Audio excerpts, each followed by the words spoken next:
Hello guys, it's been a while. Today, samahan ulit akong gupitan yung sarili kong buhok. Ito nga pala yung naging resulta ng isang buwan mahigit na hindi ko nagupitan yung sarili kong buhok. Kasi nung December, medyo busy. Yun lang ulit nakapagpagupit sa sarili ko.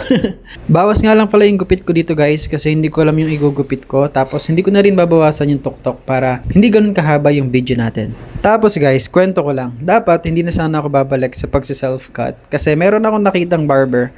Kasi every time na meron akong suggestion na gagawa niya and magaling siya actually.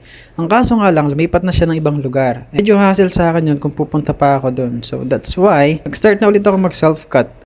Buti na rin talaga, hindi pa sira yung mga ginagamit ko. Itong hair clipper, itong clipper guard, itong ubitter ko, hindi pa rin sila sira. Kaya thankful ako na nagagamit ko pa rin sila. At syempre guys, dun sa mga gustong mag-self-cut at gustong humingi ng advice, ang mapapayo ko lang sa inyo guys, kailangan maliwanag yung area nyo. Dapat kitang-kita nyo yung buhok nyo. Tapos dapat meron kayong salamin. Hindi lang isa, hindi lang dalawa, hindi lang tatlo. Dapat meron kayong apat. Para makikita nyo yung sides ng ulo nyo. Para hindi kayo mahihirapan. Tapos yun. So okay na. Tapos ko nang gupitan yung sarili kong buhok. At eto na yung naging resulta guys.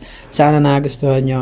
And I hope na tuloy-tuloy na din yung upload ng video natin ngayon at hindi na rin ganun ka-busy kaya sana makapag-upload na tayo ng maraming vlog and videos. So yun lang. Bye-bye!